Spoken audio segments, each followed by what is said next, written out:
Quem não gosta de um som? Quem não gosta da alegria? Porque eu sempre levo assim, a ser assim, aquele ser maior do bem, como eu falando aqui, nenhum pai quer ver seu filho chorando. Ele quer ver de alegria. Então eu acredito que aquele ser maior do bem quer ver a gente alegre.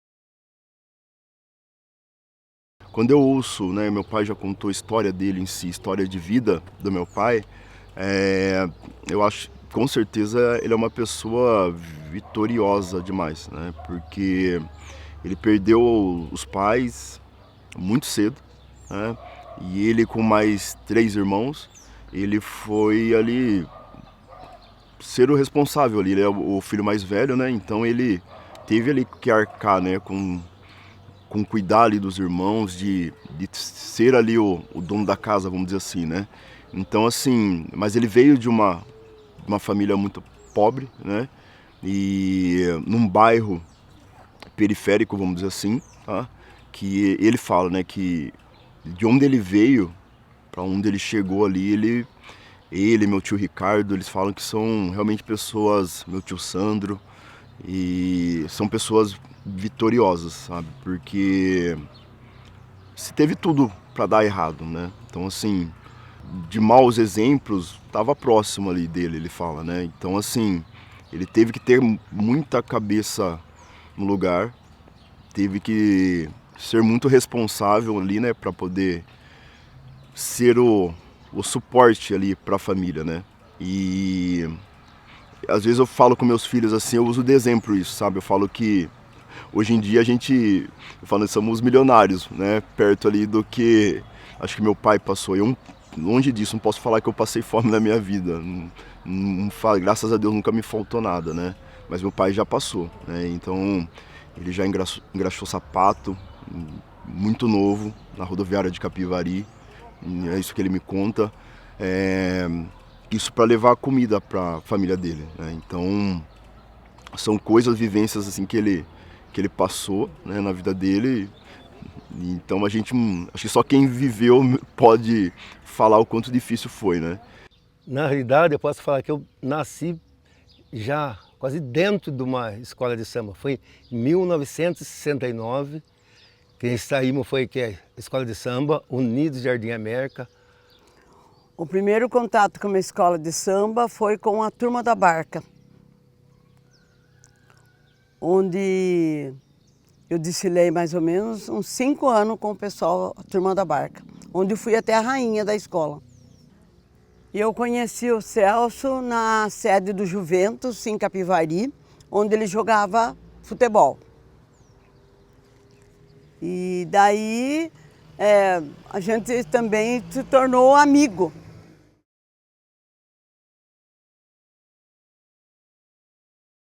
Então, o Carnaval de Rafar é coisa antiga, né? Eu ouvi os mais velhos falarem que começou lá na usina, no campo do RCA, passou para a usina, veio para o Asas, mas Carnaval de rua em Rafar não tinha, era Carnaval de salão, né? Dizem os mais antigos ainda que existia um Carnaval de rua aqui, que eram 2 agremiações que tinham na cidade, o Elite e o União. E eles saíam, desfilavam, blocos, né? Aliás, na época eles chamavam de cordão. Por quê? Porque era separado por uma corda.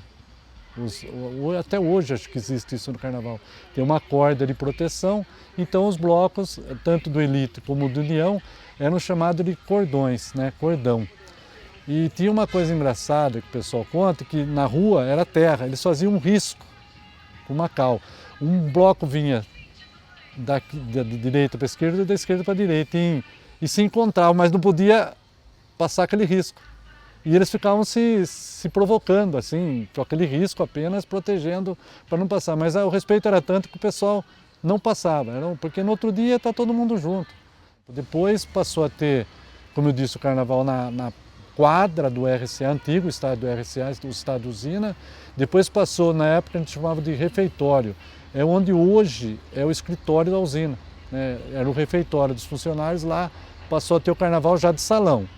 E depois veio para o Asas, que é o salão que tem aí ao lado da igreja, o carnaval de salão. Carnaval de rua, a FAR não tinha mais. E também tinha desfile de escolas de fora, que a prefeitura contratava e vinha a escola de fora, o Bafo da Onça de Tietê, a Equipe Peralta de Piracicaba, que vinha fazer os desfiles aqui, contratado pela prefeitura. De Piracicaba veio uma escola de samba aqui desfilar também, inclusive na época veio até uma Miss Brasil, Miss São Paulo participou do desfile. A ideia de criar-se uma escola de samba aqui, primeiro nasceu de um blocos que desfilavam, né, que é organizado pela Cida Coalhato e Adilson Coalhato, que na época acho que eles eram um presidente do clube que tinha aqui em Rafar. Então eles criaram um grupo de pessoas e formaram blocos. Então tinha o bloco aqui do Bico do Corvo, que saía aqui da Popular, e tinha os blocos que saíam também lá do centro de Rafar. Mas só desfilavam esses blocos e encerrava ali com marchinhas no final. Começou em 94, né? Rafar não tinha mais carnaval de rua, nem carnaval de salão, nada. E nós tivemos uma reportagem aqui de uma emissora de TV aqui da região, e vieram fazer uma reportagem que Rafar não tinha carnaval, era a única cidade da região que não tinha carnaval. E isso o prefeito na época, Eugênio, ele falou, ano que vem eu vou fazer o carnaval. Daí ele me chamou, né, no ano seguinte, falou, nós precisamos fazer um carnaval em Rafar. A princípio falamos de escola, mas não ia dar tempo de formar uma bateria, os blocos, tudo ia ser muito complicado. Então pensamos num trio elétrico, olha só, trio elétrico, isso em 95. E daí se pensou como que nós vamos fazer para essa banda ir até o centro da cidade em cima desse trio elétrico. Daí nós falamos, não dava para eles ir tocando e o caminhão não ia ter como. Daí nós montamos um som mecânico. E atrás desse som mecânico foram alguns blocos, não escola de samba, alguns blocos que foram montados pela Cida do Adilson, pelo saudoso João Monteiro, lá na Popular, montaram alguns blocos.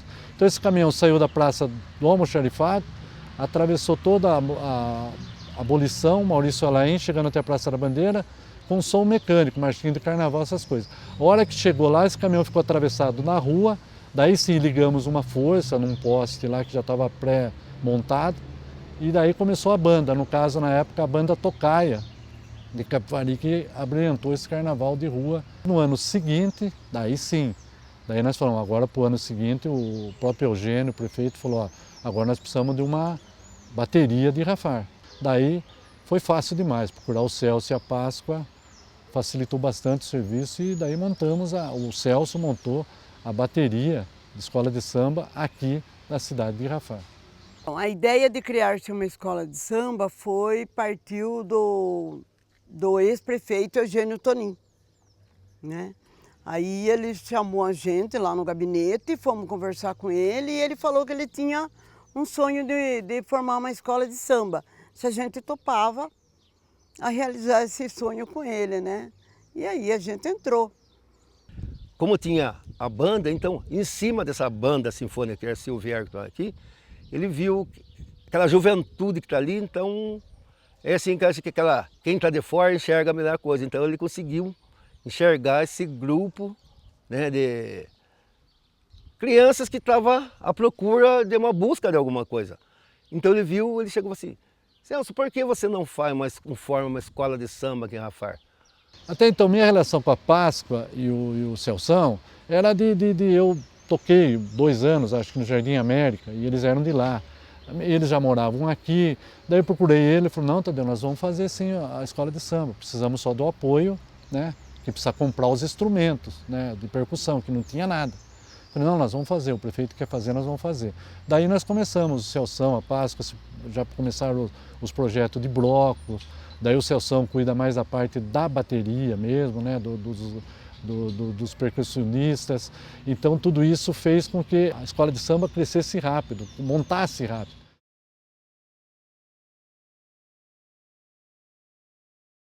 A escolha do presidente, isso foi uma consequência. Primeiro nós formamos um grupo de pessoas. E esse grupo tinha as mesmas ideias, os mesmos ideais, né? Então, acho que isso concretizou, formando assim uma diretoria participativa, né? Então, a gente, como começou com a escola, a gente procurou, né, a Prefeitura Municipal de Rafar para dar um apoio para a gente.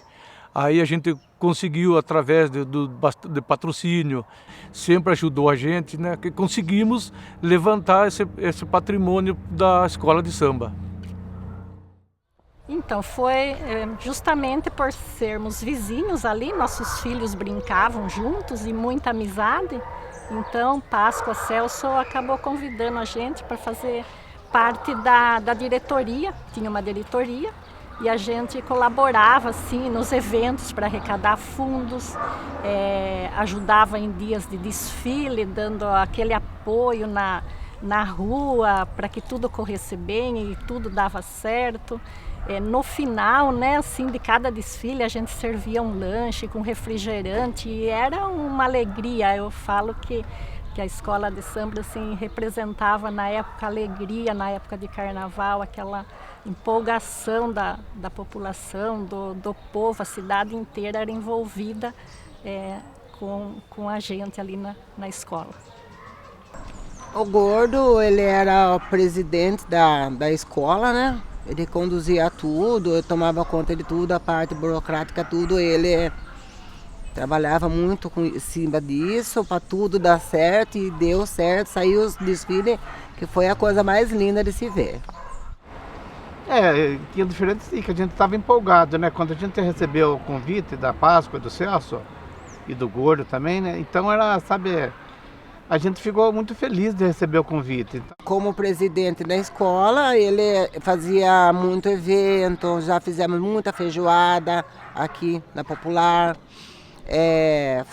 Teve festa de sorvete, já teve também a festa do pastel, tudo isso que é para a gente arrecadar dinheiro para montar nossos blocos. A relação com o Gordo era uma relação muito boa, sabe? Ele chegava, ele conversava, ele dava conselhos pra gente, sabe? Falava como era para fazer, como que, né? Então a gente ouvia muito o Gordo, sabe? Então era gratificante o Gordo ali presente. Uma palavra dele significava bastante pra gente, sabe? Que a gente gostava de ouvir, sabe? E aprendi muito com o Gordo. O carnaval na minha família significa uma coisa muito importante, porque falou de carnaval, a gente já lembra do meu pai, que ele sempre gostou muito, sempre se dedicou muito a isso. Então o carnaval pra gente é uma época do ano muito boa. Eu também gosto muito por causa dessas lembranças e também porque é o mês que eu nasci, é a época do meu aniversário.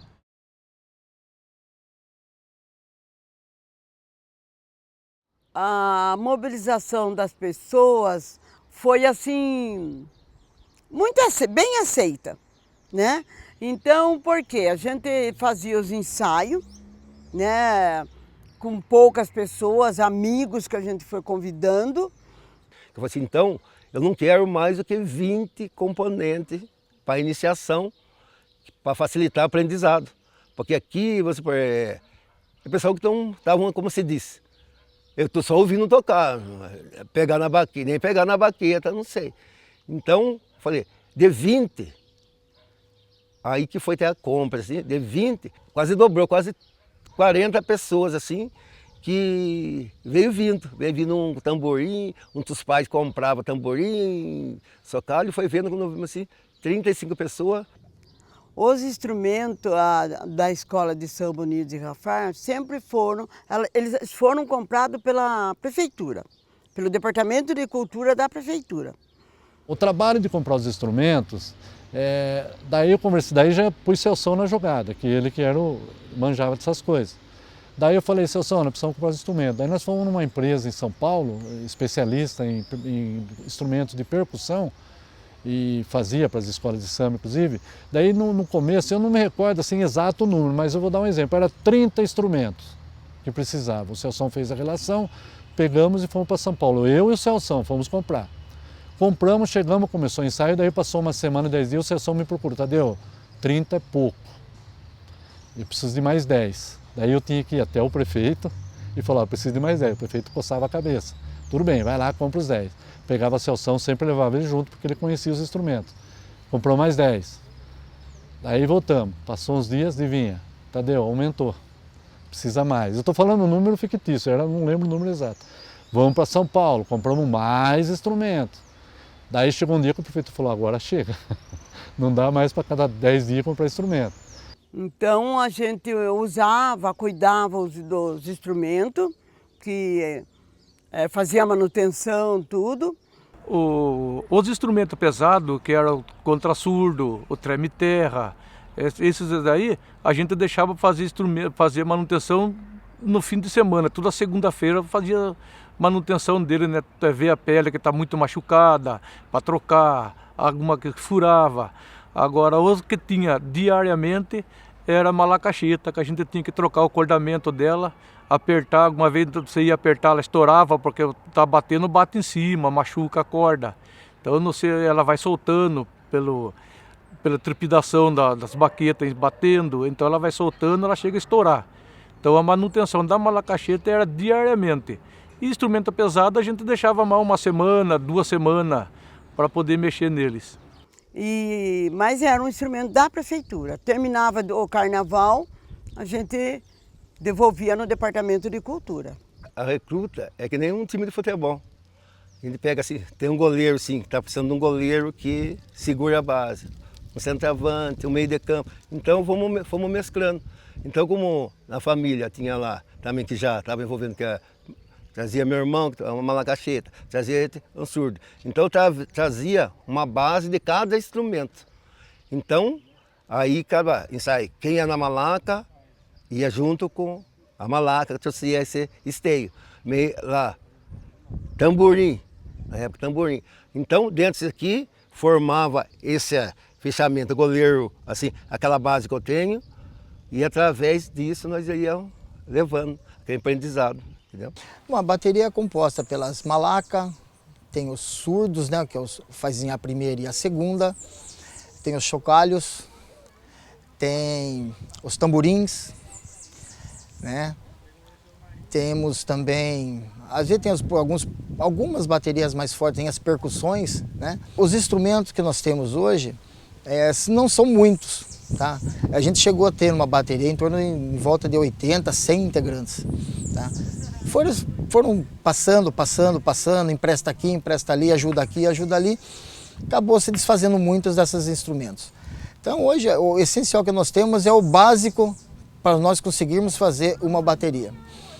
E mesmo assim sai perfeitamente bem, porque as pessoas que vêm gostam do que está fazendo, fazem com amor, não vêm aqui à toa, eles vêm aqui porque gostam de estar junto, gostam de fazer e fazer muito bem feito. Quando chegava na época assim, aí tinha toda a etapa, né, a preocupação da questão dos instrumentos, tá, para poder comprar pele. Acho que isso era uma etapa muito legal também, que isso eu lembro bem que eu vivenciava, de querer também sair da cidade, passear, vamos dizer assim, né? Porque você não encontrava facilmente aqui na região pele de instrumento, né? Fantasias. Aí a gente ia para São Paulo e a gente chegava lá, aquelas lojas cheias de instrumento, a gente pegava instrumento por instrumento, experimentava, ele via a pele, não é essa pele que vai... Baqueta, não, essa baqueta aqui. E a baqueta tem até a questão não só o tamanho, mas até o tipo de madeira, ela faz a diferença, sabe? Então, eu acompanhei toda essa fase, assim, ia junto e a gente aprendia bastante, sabe? Eu toco surdo, né? O surdão que eles falam, né? Pelo som, pela batida, para você ditar o ritmo da bateria, né? Então me apeguei nesse instrumento e cada um da minha família que toca na bateria toca um instrumento diferente do outro. Eu, como comecei na escola, eu comecei com um instrumento pequeno. Comecei com uma malacacheta, aí depois que eu passei para treme-terra por causa do porte físico meu, e eu achava bonito o instrumento, o tamanho, a aparência da escola, né? Então eu passei a aperfeiçoar com esse instrumento, né? Que chama treme-terra, e até hoje eu estou tocando treme-terra. Toco vários instrumentos, né? De escola de samba, toco vários, mas eu prefiro mais o treme-terra. Eu comecei tocando tamborim, que é aquele instrumento pequenininho assim, com uma baqueta na mão. Aí depois eu fui aprendendo um pouco mais os outros e saí uma vez também desfilando tocando o repique, que é aquele que vai as duas baquetas, que pendura aqui assim, entendeu? Sábado chegava cedinho, ele já ia pegar o surdo dele, já ia afinar o surdo, e se ele visse que não estava bom, trazia para o Bom Princípio, que é o Celso. Bom Princípio, arrumar, se não tivesse do jeito dele, tinha que estar do jeito dele, porque ele queria do jeito dele que tocasse. Mas ele era muito especial no surdo, no que ele fazia. Ele amava o que fazia, né? Que nem eu falo, as pessoas falavam que ele era surdo do coração, né? Que era o instrumento, que era a paixão dele, era o surdo, né? E ainda, eu lembro que no dia que ele morreu, foi no desfile em Capivari, né? A turma falava que ele estava muito alegre, que ele dançava, que ele batucava, coisa que ele nunca foi de fazer, assim. Ele era tímido, né? E nesse dia disse que ele dançava muito, muito feliz, batucando muito feliz. E essa é uma das lembranças que eu tenho também dele. Ai, desculpa, gente. É que dói um pouco aí. Ai. Dói um pouco ainda. Uma das lembranças mais recentes que eu tenho, assim, que me marca muito, foi que no velório do meu pai, assim, nos últimos minutos, o Celso pediu pra gente se ele podia fazer uma homenagem pra ele, e foi muito lindo. Foi uma homenagem, assim, um batuque, um carnaval, assim, muito lindo, que marcou muito aqui dentro do coração. Nos ensaios a gente tem que ficar com o ouvido no ouvido e o olho no Celso, porque ele está com o apito. Então cada gesto que ele faz com a mão é um jeito que a gente vai parar ou vai continuar. A gente tem que ficar sempre atento no Celso, olhando na avenida, né? O gesto da mão que ele vai fazer e o apito que ele vai dar. A escola de samba depende do mestre Celso e o apito que ele faz, né?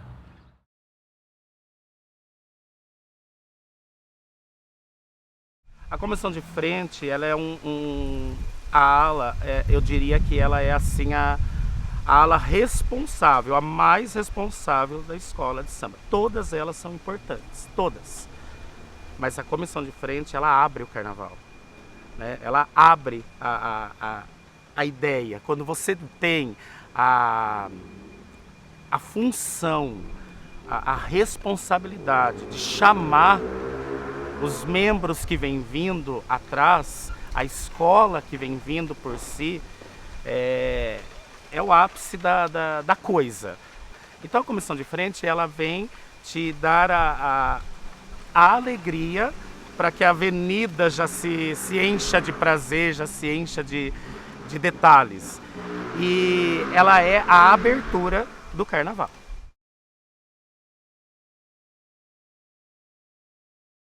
Me lembro que a comissão era composta por 6 integrantes e sempre, todos os anos, eram esses 6. Foi passado por mudanças, mas eram 6 integrantes. Tinha que ser 6, né? Até por questão do espaço da nossa avenida. E esses 6 integrantes da comissão de frente, antes a gente tinha uma reunião pessoal nossa, quando saía o tema, né? O enredo da escola de samba, que era o máximo. Saiu o enredo da escola, a gente se reunia, pensava, a Sabrina já chegava com a gente e já começava a pensar nas possibilidades da coreografia. Assistíamos a fitas de vídeos de carnavais das grandes escolas de samba, Rio de Janeiro, São Paulo, e sentávamos em conjunto mesmo, em grupo, e decidíamos ali como que ia ser, como que ia puxar, quem ia ficar nas pontas da direita, da esquerda, no meio, para poder se organizar. Mas era sempre com reunião, sempre com conversa e muita seriedade.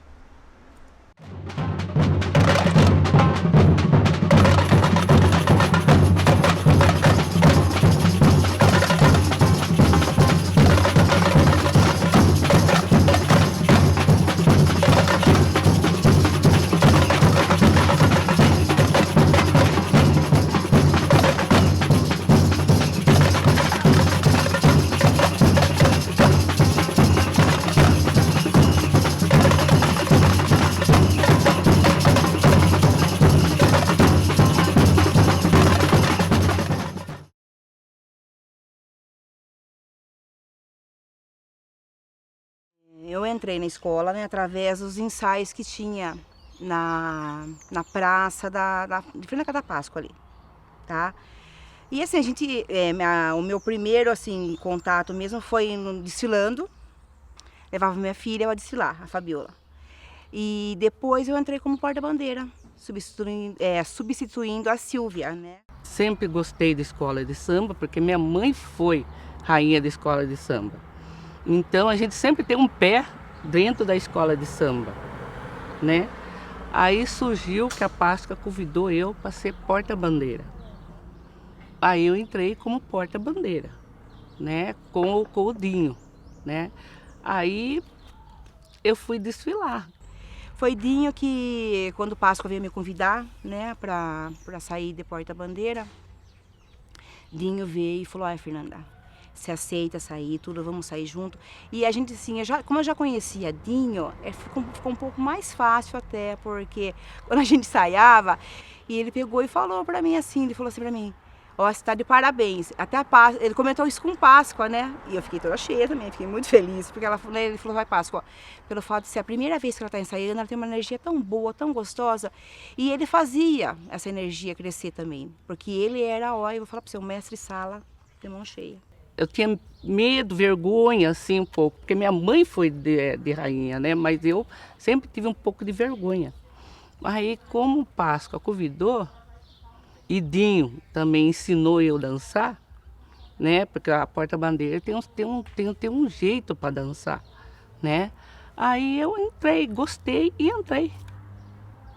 A porta-bandeira, ela fica à frente da bateria, né? E ela leva ponto para a bateria. Então a porta-bandeira ela vem para complementar a escola, né? Eu acho que ela vem para complementar a escola, trazendo alegria, trazendo o seu charme, porque a porta-bandeira tem tudo isso, né?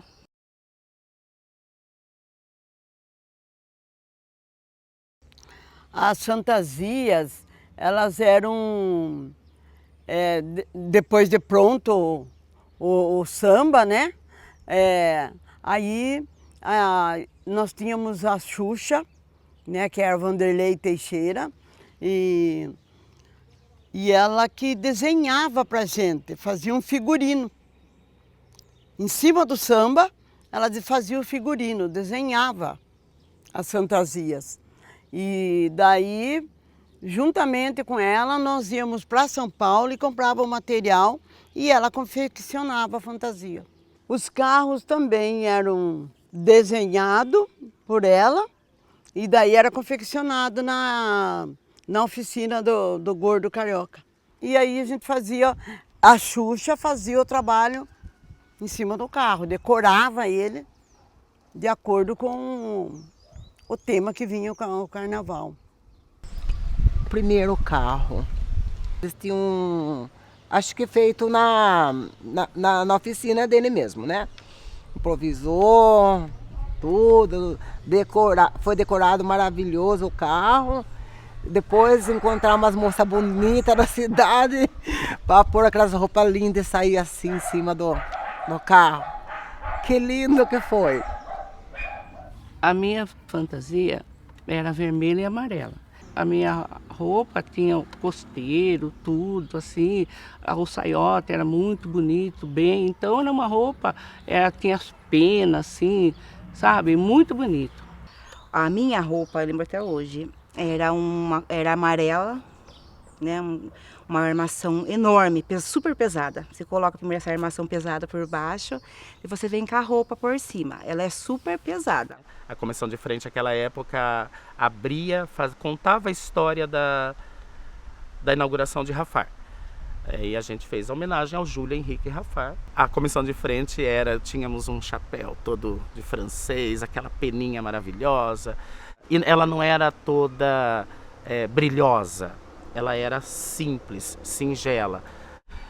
Olha, aquele ano, por incrível que pareça, eu acho que a escola de samba Unidos de Rafar chegou a uns 500 integrantes. Foi linda. A nossa fantasia da ninfas era assim, era imitando como se fosse água. A roupa da gente era longa, tinha uns tules, algumas coisas bonitas assim. Sei que era assim, tipo, né, o tema era sobre mar, né?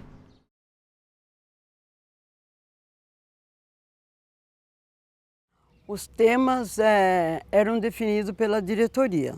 Geralmente a gente escolhia dependendo da situação que estava acontecendo. Ou, às vezes algum assunto que estava na mídia, né?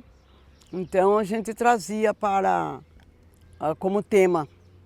E depois era lançado para a população, né? Então, para você compor alguma coisa, você tem que ter uma coisa lá dentro de você que você sinta bem para jogar para fora, né? Então, certas coisas, a gente não pode ser egoísta, jogar para fora. Meu pai era uma pessoa que, a vida inteira, desde que eu conheço ele sempre foi apaixonado por isso, né? Ele fazia todo o preparo, desde a parte da confecção do samba enredo. Alguns sambas enredos ele fez, outras pessoas fizeram, né? Mas toda a parte de construção, da parte de melodia e harmonia ali do samba, aí meu pai sempre foi a pessoa responsável. Era engraçado porque eu lembro que ele ia trabalhar assim, né? Aí ele voltava com o caderninho tudo cheio de pá, né? Aí ele chegava, daí ele mostrava pra mim. Ó, Rafael, olha aqui, vou te mostrar, né? Essa parte aqui vai ser pá, pá. Pá, pá, pá, pá, pá, pá, pá. Aí tava escrito mesmo, né? O pá, pá, pá. Eu olhava, entendi, pai. Ele fazia isso em todo, né? Em cada parágrafo ali, ele ia criando, ia fazendo assim, né? E daí ele falou, você vai me ajudar, presta atenção pra decorar bem. Eu falava, tá bom. Às vezes eu me perdia nos pá da vida, né? Eu falava, não, aqui é pá, dá uma pausa, depois é outro pá.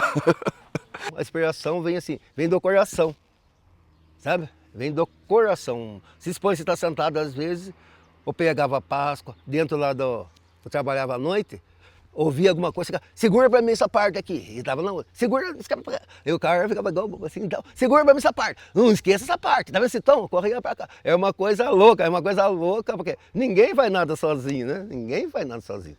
A questão da seleção, né, do samba enredo, são muitos que passaram por aqui, tá? Mas eu lembro do Edivaldo, Adilson, o Juninho, né? O Juninho Dimas, que hoje é um cantor profissional, tem um grupo de pagode, né? Que é o IDB. Ele também sempre foi uma pessoa que participou muito aqui da escola de samba. Eu lembro que no início também a gente teve o Henrique Melo, no comecinho da escola de samba também, que era amigo meu de escola, também fez parte também. Ulisses tocava também, cantava bastante, que era da cidade. E outras pessoas assim que no dia a dia ali a gente pegava e sempre estava ali junto para fazer o samba enredo e para cantar, né? Carlinhos Santista foi um dos incentivadores, dos autores que mais fez samba aqui por Rafar. O samba enredo Memórias de Batuqueiro, né, que foi uma auditoria do meu pai. Acho que teve outras pessoas também que contribuíram, tá? Minha opinião, foi um dos melhores sambas que a gente fez nas escolas de samba nossa aqui, na Unidos de Rafar, né? Agora, Bateria Bom Princípio. Mas foi um samba maravilhoso, né? E acho que quando meu pai fez isso, acho que ele conta um pouco ali ele conta um pouco dele, vamos dizer assim, né? Desse samba. Acho que ele fala dele, mas fala junto dele, assim, acho que de todas as nossas raízes junto, né? Então, assim, um samba igual esse, né, que fala da origem negra, né, tudo que se passou. E isso ser redigido pelo seu pai, acho que é algo que enche a gente assim de orgulho, né? E é um samba realmente que foi feito assim, acho que com muito carinho, assim, né? Acho que todas as pessoas que fizeram parte, assim, confeccionando ali junto com meu pai ali, acho que foi uma obra-prima, né? Então, acho que a gente ouvir isso de pessoas interessadas nesse samba, né? Pessoas quando ouve pergunta, oh, de onde é esse samba, né? A pessoa não sabe que a gente às vezes a gente vai muito na praia, por exemplo, assim, final de semana final de ano, né, com a família, e a gente toca assim, a gente vê as pessoas chegam assim e falam, ô, esse samba aí, nunca ouvi, que escola de samba que canta? A gente fala, a bateria é Bom Princípio que canta, né?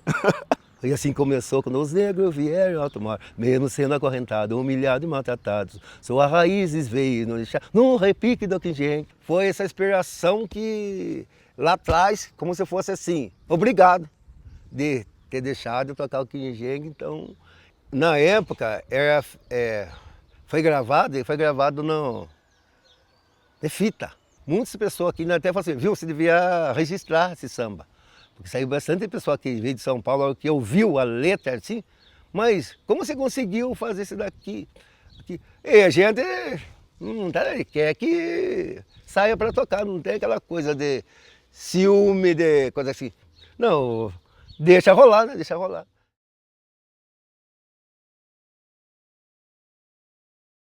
As ações sociais feitas pela Escola de Samba Unidos de Rafar foi assim uma ideia em ajudar o próximo, que carnaval não era só aquele momento, aquela euforia, aquela alegria. Não, a gente também queria fazer o lado de praticar o bem, né? E então daí surgiu a ideia de a entrada, por exemplo, da escolha do samba, era uma caixinha de leite, a entrada para a escolha da rainha, né? Na campanha do agasalho. Então a gente participava das ações sociais feitas pelo Rotary, pelo Fundo Social. Então a escola de samba estava sempre engajada nesses eventos também. Meu avô ele sempre falou para mim, sempre ajudar o próximo, sabe? Não só na bateria, como na vida. Entendeu? Sempre que você puder ajudar o próximo, o que custa, né? Se você tem algo para oferecer, para ajudar, é sempre bom. Eu não vou relembrar o ano, mas a gente fez uma competição em Capivari, que a gente ganhou a competição, foi maravilhoso, só família. A gente ganhou a competição e a gente acabou arrecadando pro Lar dos Velhinhos. A gente fez uma boa ação para eles e esse dinheiro que a gente ganhou, esse prêmio que a gente ganhou, a gente poder ajudar os Lares Velhinhos. A escolha da rainha, havia uma inscrição, né, prévia, né? Então, aquelas que queriam participar, gostavam mesmo, né, do evento, então já fazia aquela seleção e havia um concurso. E às vezes esse concurso era até em dinheiro, o prêmio era em dinheiro.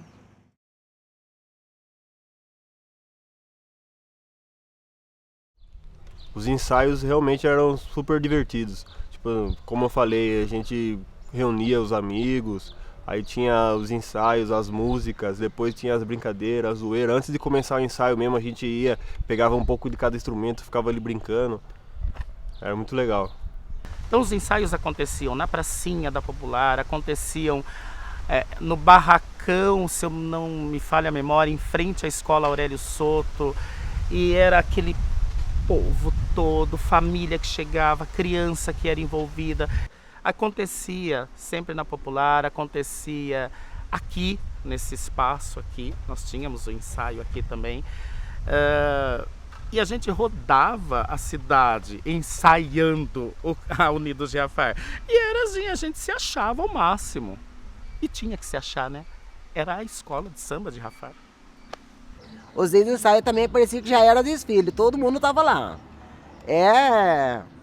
O desfile para nós, o carnaval para nós começava já no ensaio já. como a gente tinha os dias diferentes de Capivari de desfile, ele mudou também os ensaios. Quando tinha ensaio em Capivari, não tinha aqui. Então ele trouxe os percussionistas de Capivari para Rafar.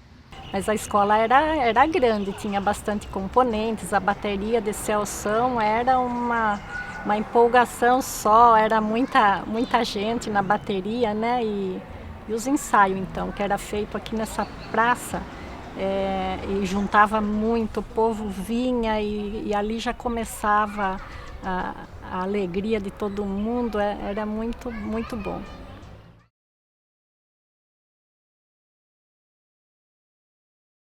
A desfile em si era muito bom.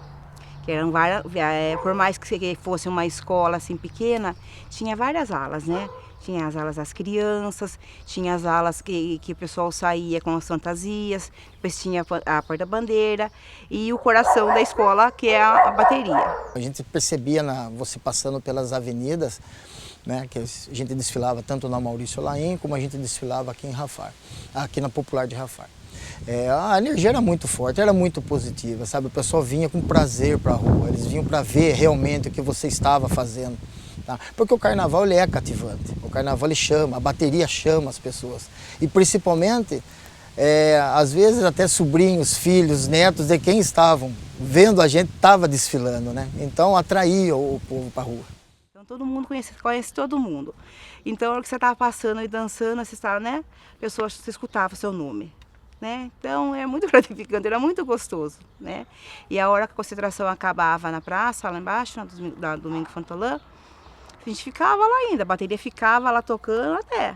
Porque a gente aqui nasceu aqui, né? Então todo mundo conhece todo mundo. Então gritava Silvia, a Nesita, né? É o Alain. Então a gente ficava assim muito contente, né? Porque sabia que a gente estava naquele grupo, assim, batia palma, né? Então era muito, muito bom, muito, muito bom mesmo. Na Maurício Laim, o trajeto começava lá naquela praça do Mochirifado. A concentração era lá, né? A gente ficava lá na concentração. E a gente saía de lá, terminava aqui perto da usina, né? Então o trajeto também era um trajeto gostoso. Era um trajeto mais longe, né? Mais longo, né? Mas assim, todo mundo conhecia todo mundo. Então era muito gratificante. Eu lembro que quando a gente passava, as calçadas lotadas, sabe? O pessoal que morava lá no centro de Rafar, lotado, tudo assim, sabe? Olhando, aplaudindo, quando a gente passava, aplaudia. Começou a fazer um dia, no sábado, por exemplo, era aqui embaixo, né, na Maurício Laim. Na segunda, ela desfilava lá em cima, na Casa Popular, lá na Alain Rolim, para ter cada dia em um local, né, o desfile das escolas de samba. A gente não chegou a desfilar, a gente só ficava no apoio mesmo, na ajuda ali. E as minhas filhas, sim, todo ano elas desfilavam na escola de samba, todo ano. Era a maior empolgação, as amigas formavam um bloco e ia para a rua. São memórias assim que fica guardado mesmo no coração da gente.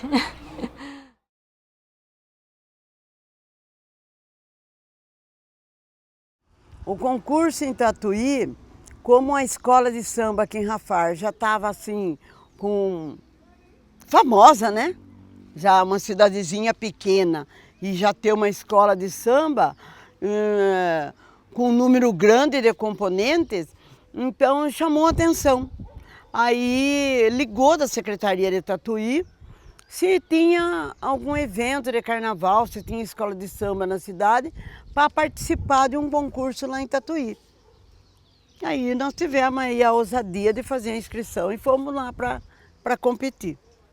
E a gente fez todo um preparo, eu lembro até de carro alegórico, saiu dias antes, né? Porque tinha carros que não dava nem para levar só no caminhão. Eu lembro que teve toda uma trajetória mesmo para chegar aos carros alegóricos até a cidade, assim. Então foi algo que mobilizou muito, assim, né? Teve o desfile na cidade lá, foi muita emoção pra gente, porque nós, na verdade, nunca nem tinha, né, saído daqui para mostrar nosso trabalho, para todo mundo conhecer, né? Foi assim foi um passo para frente, ficamos muito felizes com isso, né? E o desfile foi maravilhoso, foi maravilhoso. Eu lembro que na época, acho que era o presidente gordo, carioca, nosso querido Gordo. Eu lembro que aí ele tinha, acho que os caminhões conseguiu e a gente levou a maioria dos carros alegóricos, isso foi bem legal. E a gente chegou lá, a gente fez realmente um desfile incrível. Mas foi realmente, acho que uma das apresentações impecáveis que a gente fez. E conseguimos o segundo lugar. Isso com certeza vai ficar aí para a história, sabe? Nós desfilamos em Boituva, Tatuí, Tietê, cidades da região. E levar essas pessoas para fora foi um marco mesmo. Era o desenvolvimento e o contato que tinha entre um e entre outro, entre uma cidade e outra. Ao chegar lá, a recepção era esplêndida. E o desfile da escola de samba aqui da cidade vizinha, Unidos de Rafar, da cidade de Rafar. Mas de onde? De Rafar. Rafar, gente. Estamos aqui.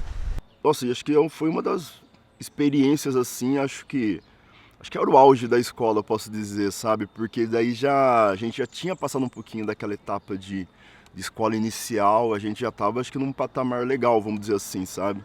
Quando a gente foi para Tatuí, a gente ficava até ansioso, os ônibus esperando ali, a gente até na correria até atrasava um pouco, sabe? Chegou em Tatuí, 14 escolas, gente. 14 escolas para desfilar. E a gente ali, sabe, ansioso, mas, sabe, tendo fé que a gente ia conseguir alguma coisa. E a gente conseguiu um objetivo gostoso, que a gente chegou a ficar em segundo lugar lá em Tatuí. E aí a escola foi se empolgando cada vez mais. Foi, sabe, e a gente se empolgando, a escola se empolgando, sabe. Isso foi motivando a gente e tendo orgulho da nossa escola.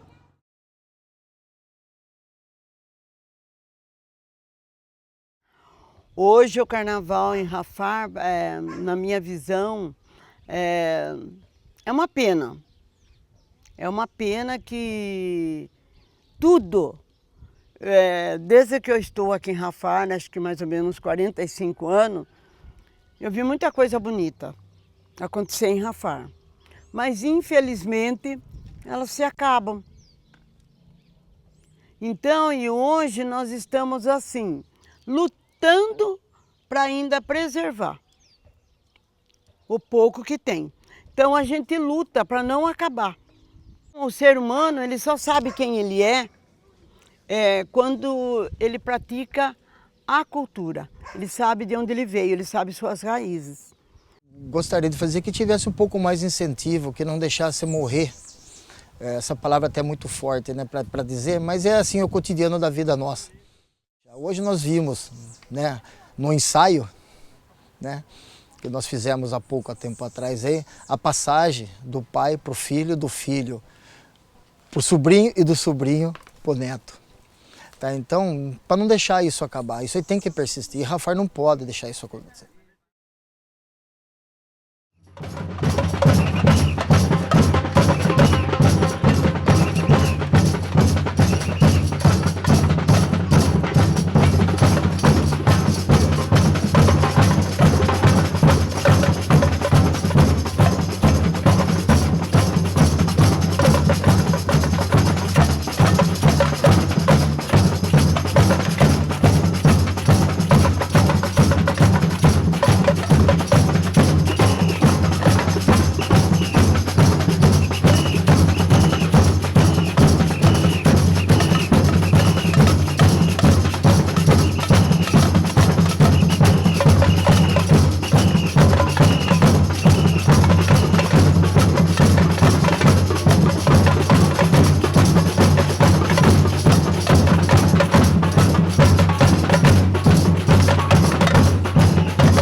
ainda a gente luta e vai levando.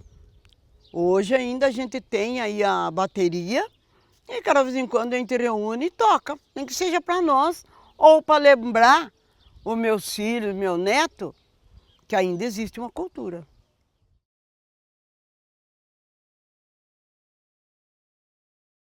Então, o surgimento dessa escola de samba para a população foi uma alegria, porque eles achavam que isso era impossível, uma escola de samba em Rafar.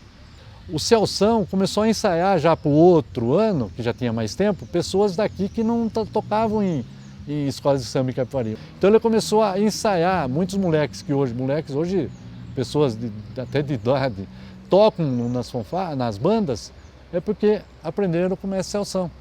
Que daí ele começou não só a se preocupar em trazer ritmista de Capivari, como formar os ritmistas aqui na cidade de Rafar, e ele conseguiu. Porque assim, a gente que já tinha um pouco de experiência de carnaval, a gente passava tudo a experiência da gente para uma criança, para um adolescente. Alguma vez o cara queria tocar, mas ele não sabia. Então por isso que a gente já trazia eles para o ensaio, que nós fazia 3 ensaios por semana, né? Para eles ir adaptando com o instrumento. E a gente gostava de pegar um adolescente, uma criança, para a gente seguir, não deixar cair a nossa harmonia da escola de samba, né? Em vez de estar na rua, em vez de estar em lugares errados, elas estão ali, estão ensaiando. E sim, é que ver a emoção das crianças, assim, sabe? A alegria. Porque para eles, assim, eles ficavam com a gente ali. Mas você via que tinha aquela alegria no olhar das crianças. As crianças gostavam de estar ali naquele momento, entendeu? É satisfatório a gente ver que as crianças, né, os jovens da época, envolvia, né, com os pais, com as famílias, e a escola direcionava essas crianças para um caminho melhor. Tinha alguns até que já estavam tomando um outro caminho diferente, e aí com isso se unia, e hoje eles são pessoas boas, com famílias formadas, né, tudo certinho ali, né, como a gente gostaria que fosse.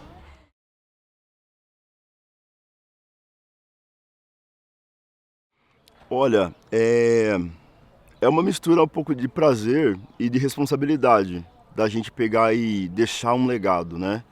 Mas acho que nós temos uma família, um grupo muito unido, né? E meu pai sempre passa isso pra gente, né? Que a gente tem que pegar e se fortalecer com o próximo da gente, né? E família não é só o de sangue, né? Família são todos que estão próximo da gente e quem quer estar próximo da gente. Acho que isso é muito importante.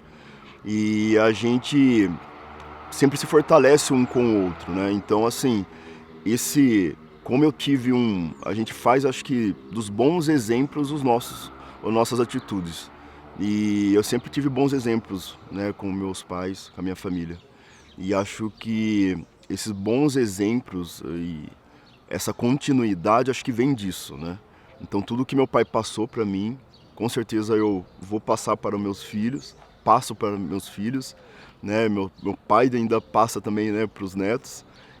Meu avô, ele sempre foi um mestre maior da família, né? Então ele sempre passava os ensinamentos certinho. E isso agregou muito na minha vida profissional, entendeu? Ele é como se fosse um pai para mim, sabe? Então ele sempre passava as coisas certinho para mim, sempre faça as coisas certo, sempre tem o momento certo de fazer. Então ele é um acolhedor, então eu sempre sigo essa rédea dele, sabe, de fazer as coisas certas, de manter postura, sempre ser educado com as pessoas. Ele sempre passou essas questões para mim, eu sempre acompanhei essa aliagem dele. Vou até dar um exemplo, meu filho hoje tem 4 anos, né? Ele com 3 anos de idade, foi muito engraçado isso que ele chegou para mim assim e falou: pai, você me dá um presente de aniversário? Aí eu já fiquei preocupado, né? Aí eu falei, cara, pensei, né? 3 anos pedindo presente já, né? Eu falei, tá bom, filho, que presente você quer? Aí ele falou, eu quero ganhar um reco-reco. Aí eu parei. Eu falei, o que você quer ganhar? Um reco-reco. Eu falei, mas se eu for querer um carrinho, não sei o quê? Não, pai, eu quero ganhar um reco-reco. Então, daí eu fiquei pensando, meu filho veio pedir um instrumento musical, né? Um reco-reco para tocar. Isso porque ele viu de um primo nosso que teve uma roda de samba, um primo nosso que toca muito reco-reco, bem pra caramba, que é o Wellington, né? E ele viu o nosso primo tocar um reco-reco, né? E ele veio e pediu para mim de presente, né? Aí nessa hora você para, você reflete assim, a gente até me emociona porque aí você vê que é continuidade, né? E é interessante porque daí ele não viu nem do pai, né? Então ele viu de um primo. Então você vê que essa passagem, essa corrente, né? Ela foi passando assim, né? Então assim, o exemplo às vezes não veio nem passou pelo vô, passou pelo, né? E foi indo até chegar, passou pelos primos, né? Então, quando você é inserido no meio, né, de bons exemplos, de bons princípios, né? Isso fica enraizado, sem sombra de dúvida, né? Então essa corrente assim, essa passagem assim, eu tenho certeza que ela vai ser infinita. Eu gosto de ser o neto mais velho, porque, né, querendo ou não, os meus primos ele vê como referência, sabe? Então eu sempre passo para eles com muito orgulho, ó, se você fazer isso vai ser legal, tal, e sempre ouvindo o que eles têm a dizer para mim, entendeu? Que eles também têm umas experiências e ele passa para mim também, entendeu? Então a gente sempre entra num contexto muito legal, porque vamos passando por etapas, né? É sempre por mais etapas e eu tô seguindo essa linhagem e logo eu passo para um e vai passando para outro, pra gente sempre manter essa união que meu avô sempre quer que nunca acabe, né? A minha relação com o Celção é de pai para filho, tá? Ele fala comigo como se ele fosse meu pai, tá? Ele fala comigo, ele fala com o meu filho como se ele fosse pai do meu filho. Tá? A relação do Celção com as pessoas que estão em volta dele é de pai para filho. Tá? Ele dá bronca quando tem que dar, ele é enérgico quando tem que ser, tá? Mas ao mesmo tempo ele é um paizão, cara. Ele é uma pessoa fantástica, sensacional. Não há onde levar que não cative ninguém. Eles incluem a gente em tudo, em festa, em aniversário, manda parabéns, fala que ama a gente. Eles procuram estar presente em tudo na nossa família. A gente é a família deles e eles a nossa também. Hoje a minha relação com o Celso e a Páscoa é uma relação de, bem dizer, de pai, mãe e filho. Porque eles me querem muito bem, não esquecem de mim de nada. Todos os eventos que tem, eles ligam para mim. Entendeu? Então a minha convivência com eles é uma convivência de pai, mãe e filho. Meu filho só não pôde estar hoje aqui, tá? Mas vai passar meu filho, minha neta já está presente, a minha filha já está presente. Eu tenho uns amigos meus de São Paulo, parentes de São Paulo que estavam aqui hoje também, entendeu? E já está programado deles virem para cá nos próximos eventos, que eles vão querer participar. Então eu espero que a minha família continue. Eu tenho certeza que eu vou continuar. Não sei de que forma, se eu vou aguentar o ritmo, mas que eu vou continuar, eu vou. Eu acho que isso daí é a memória de cada um, né?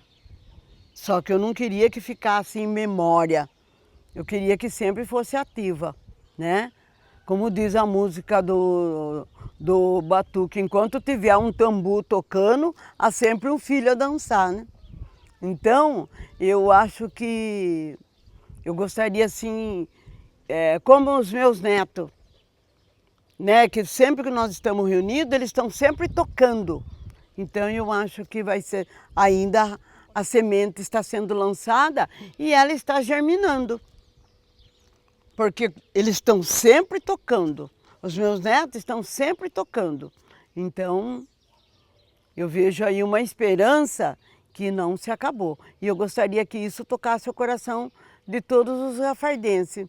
Que nunca esquecesse que aquilo que a gente fez foi para a população. Eu acho que é um desejo, uma alegria compartilhada com o cidadão.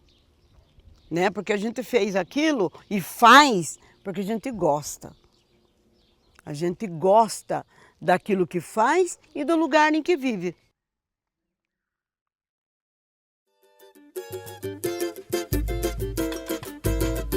Dali, Rafa, terra querida de nossas vidas, de encantos meus. Rafa, tu és o louro, és o tesouro do meu Brasil. Alô, meu Unidos de Rafa, agora é sério. Xangavá! Quem manda aqui, quem manda aqui nessa folia, é o Nilo de Rafá, mergulhando em um mar na busca da mitologia. Quem manda aqui, quem manda aqui, quem manda aqui nessa folia, é o Nilo de Rafá, mergulhando em um mar na busca da mitologia. Vou viajar pro universo, oceano infinito, para encontrar seres lendários num cenário bem bonito. Iemanjá, abençoe as águas por onde hei de passar. Me ensina os segredos das maravilhas que existem nesse mar. Existem nesse mar, pois nesse enredo te exalto com sinceridade. É que essa paixão é emoção na avenida. Ei, atleta, quero me realizar. Foi por ser dom, por certa se apaixonar. No casamento vem brotar uma raiz e os deus da profundeza muito mais feliz. Ei, atleta, quero me realizar. Foi por ser dom, por certa se apaixonar.